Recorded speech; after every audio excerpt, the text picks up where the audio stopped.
This is Ken Paulson, and welcome to a special podcast about a brand new CD put out by our friend Bill Lloyd. It's called It's Happening Now, and appropriately enough, we have Bill Lloyd joining us. Welcome, Bill. Hi, Ken. How are you? I'm good. We're actually sitting in the living room of a stylish Nashville home where you're about to perform, and there is an extraordinary group of people here are excited about hearing you perform, but I wanted to make sure they... Oh, yeah, there you go.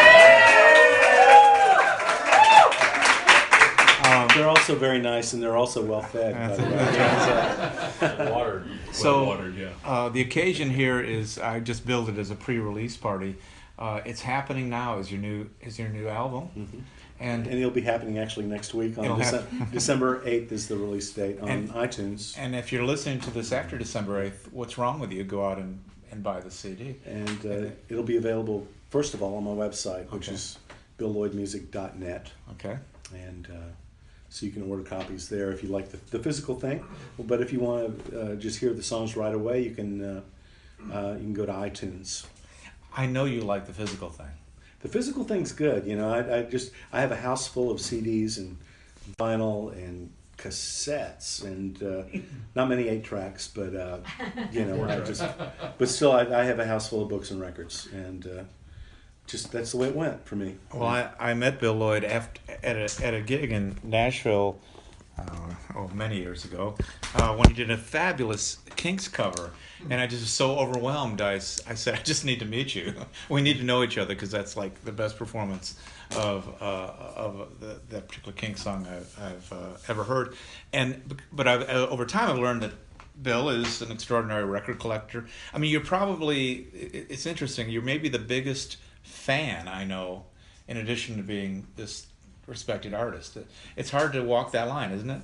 It's kind of strange. It may not have done me a lot of good in some ways, because I can't keep the fanboy too far down. You know, I really love, like, for instance, the band that I have called the Long Players, where we do classic albums and do them in sequence. It's all about celebrating these songs and these recordings that have been part of our lives. Like, culturally, we at one point everybody was hearing the same things. It wasn't as fragmented as it is now, and so we play a classic album, like we're getting ready to do Carole King's Tapestry on December 30th, and that was a record that stayed on the charts for years. And at holiday time, it's good home and hearth kind of album. And but we've been doing this for 14 years almost, taking a classic album and playing it. So yeah, I've always been a big fan. And I also had a covers album out last year. Right. Talk to us about Loitering. Yeah, that's the name of it. Bill Lloyd Loitering, spelled Lloyd. Yeah. Sorry.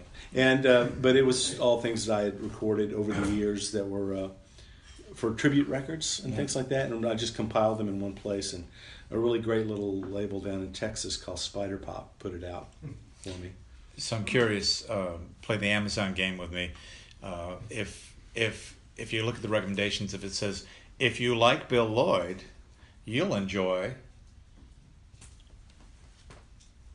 I don't know. I mean, I don't do that. I don't shop much on Amazon. No. So I don't. You want me to give you the answer? Yeah, give me the answer. Yeah. If you like Bill Lloyd, I don't know. If you like Bill Lloyd, you'll love Badfinger, The Raspberries. Okay, kind of stuff. Yeah, for sure. I mean, The Who. I think most people know me through Foster and Lloyd, though. Right. Radney would probably be the first one on the list, because people know me through. Right. If you like Bill Lloyd, you'll love. Yeah, you'll like Radney Foster, which is kind of true. But you're a rocker at heart. I am, yeah. In fact, Foster and Lloyd was as much country rock as we were country, and that was kind of good and bad for us, you know.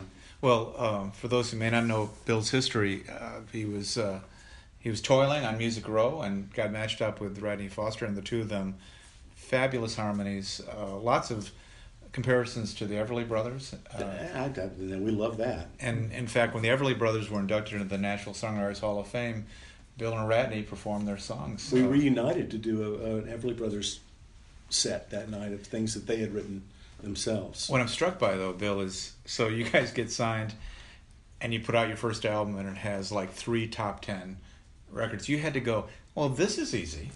It was crazy. We were staff songwriters being paid to write songs to pitch to other artists.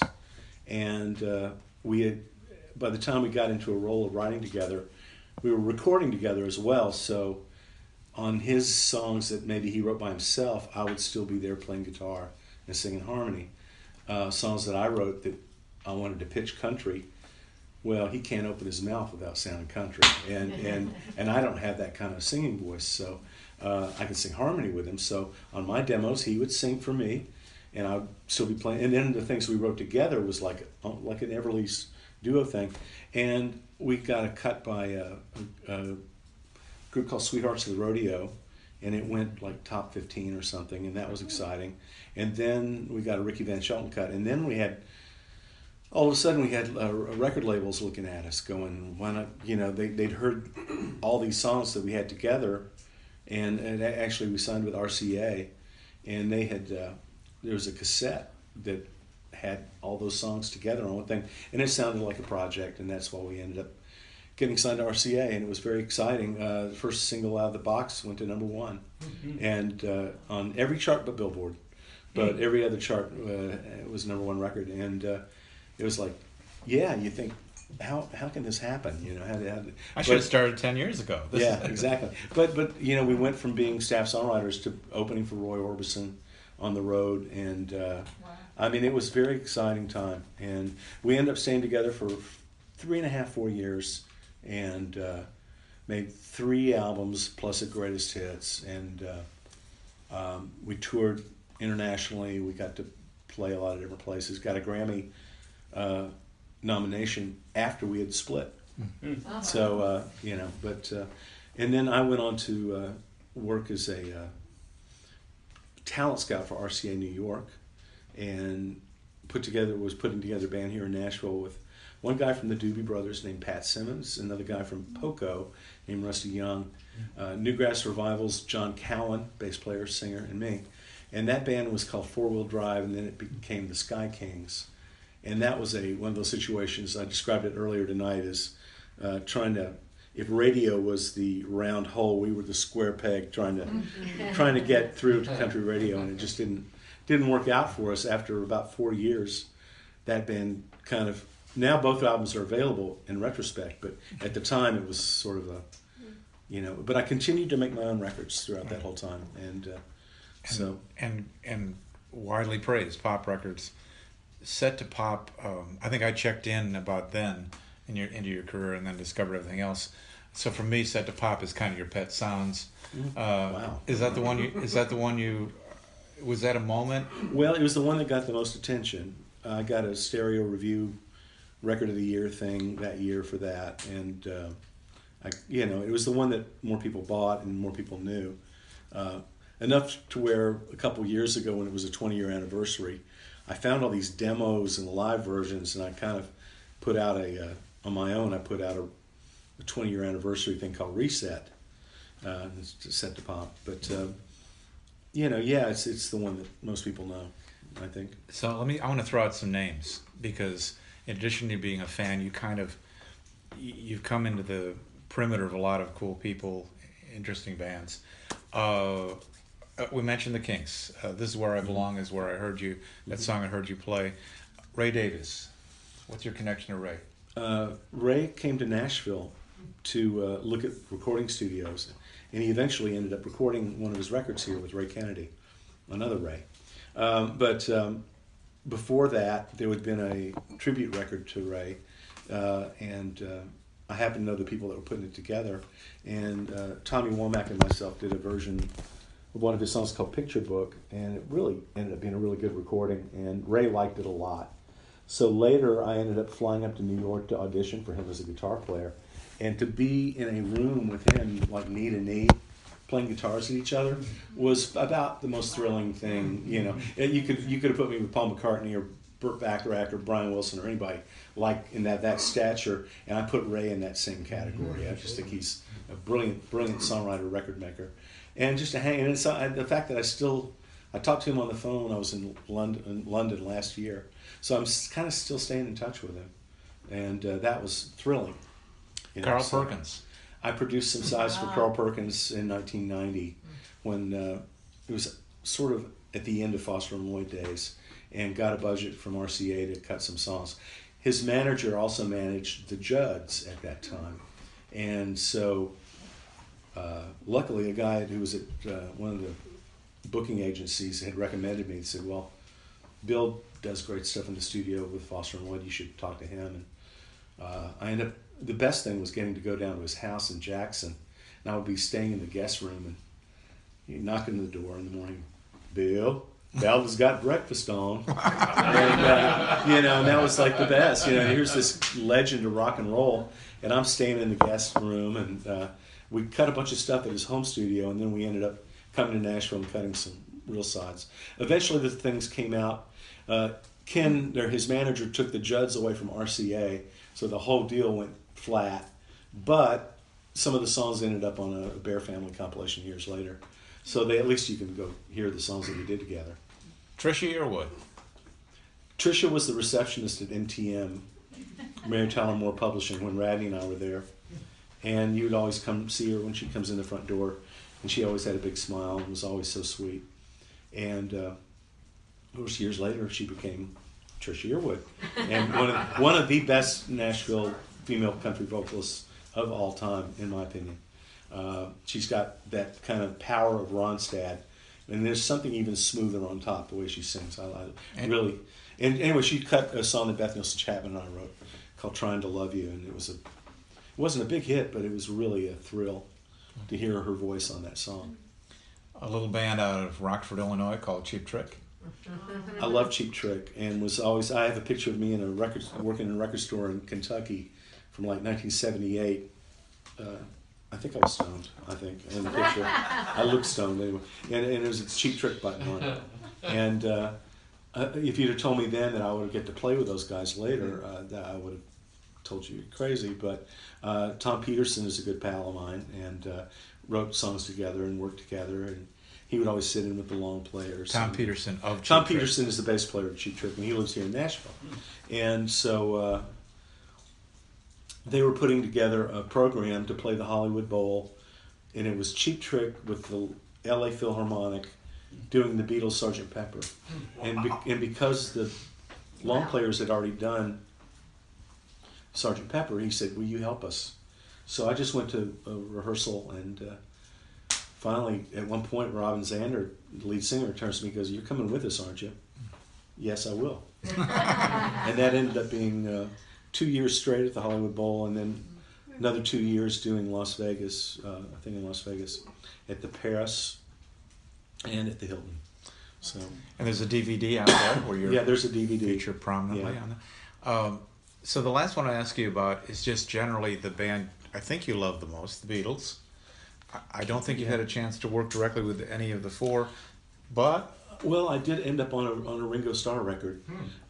He did a duet with Buck Owens on the Act Naturally, and that came out about 1991, 1990. And Buck, I got to work with Buck, but they'd taken the tapes from London to Nashville, and so I got to be there and play on. I played acoustic guitar, and they wiped my electric guitar in favor of Reggie Young, who's a great. But I still got credit on the record because some of the parts he played were pretty much the things I made up. So they were trying to get it to not sound like a Beatle record or a Buck Owens record. They wanted new parts that sort of. So that's kind of where I did okay enough for some of the licks to survive. But and then through your career and your life, you know, the long players have done a lot of Beatles albums, and you've had people associated with the Beatles. That's true. Yeah. Just recently, I saw Joe Mullen from Badfinger, and they were on the Beatles label, and he played with us, and that's been really fun. The long players has been fantastic. For the last 14 years, we've been doing that, and we've gotten to do Bob Dylan records with Al Cooper, the original keyboard guy, who Al would come and play with us. We got to do Rolling Stones records with Bobby Keys, who's the sax player. And when you listen to Brown Sugar and it goes to that sax solo, that's Bobby. And he lived here in town for a while. He's sadly gone now, but he played with us quite a bit. Yeah. So let's talk about the new album. Okay. Which is different. It's an acoustic album. Yeah. And I just compiled all these songs. Some of the songs go back 10 or 12 years, and some were cut as recently as 3 weeks ago. So and I'm real excited about it because it's a good batch of songs, and it's not. So many of my other records have a certain sound to it, very Beatles, Kinks, Who kind of big guitar kind of thing, and hooky harmonies and all that. But this is all the harmonies and the melody without the big beat and without the guitars. Were you conflicted? No. It's just I always had songs like that on my records. In fact, if you get the CD or if you get it online, it's 20 songs. So that's a deal, folks, for $9.99 for 20 songs. And he says it goes into pitch mode. But the last 5 songs on the record are all things from my other records that have the same sound. So I've always done things like this. They're all put together in one place here on this one. So it's $9.99, and you'll come to their home to open up the shrink wrap and answer any questions they might have. That's what we're doing right now. So, and I wanted to ask you, it's a truly fine record. I was struck by your inspiration, which included drunken women in downtown Nashville. I wrote a song.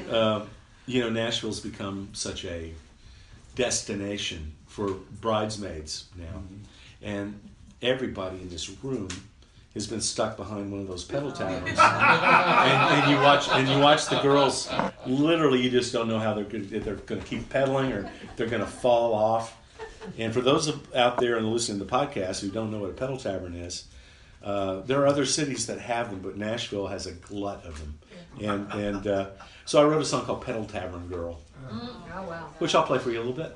Yeah, cool. It's one of the few pop songs I've ever heard that involve vomit. You can't write a song about pedal taverns without that coming into play. Hurling is just new material, I think. So there's only so many rhymes with girl.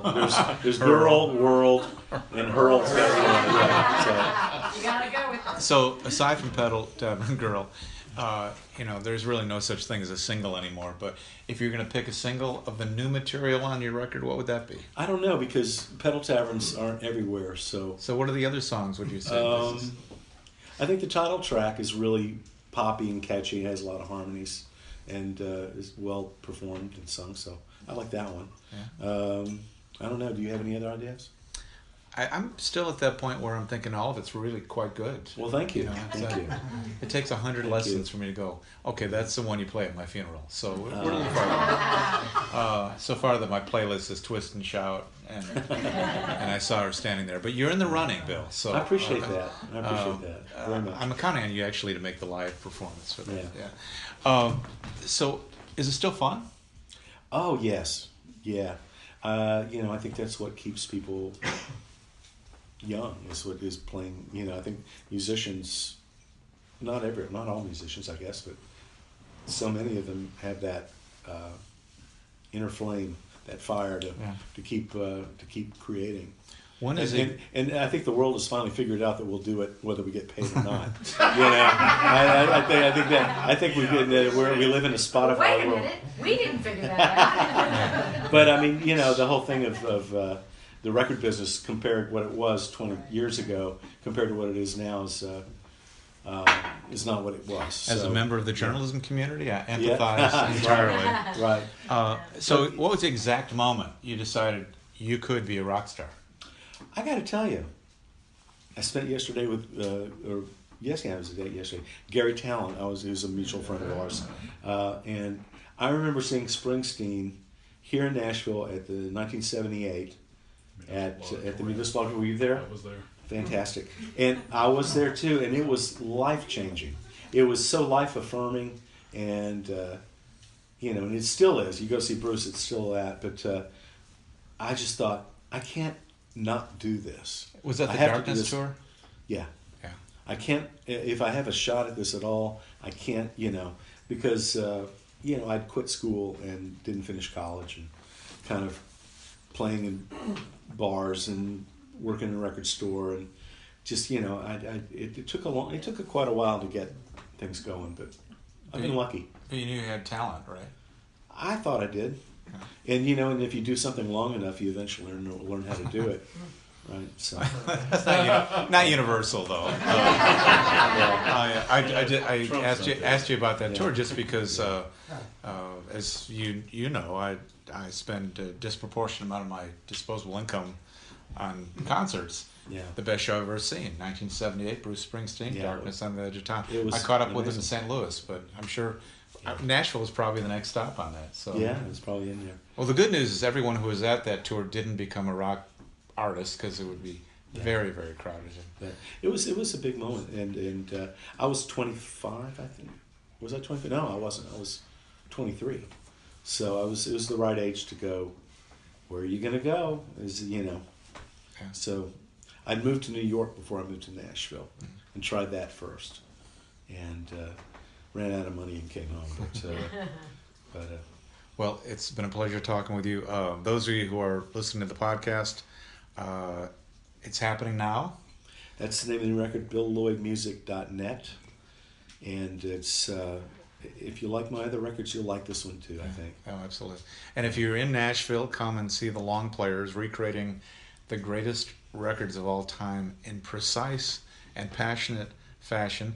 I'm always struck when I see bands coming to town now to recreate their biggest hit. And I think there's some litigation in this for you, Bill. I'm pretty sure you've been doing it for a very long time and doing it extraordinarily well. When you write the song, you get right there, that gives you permission to do it any way you want. That's right.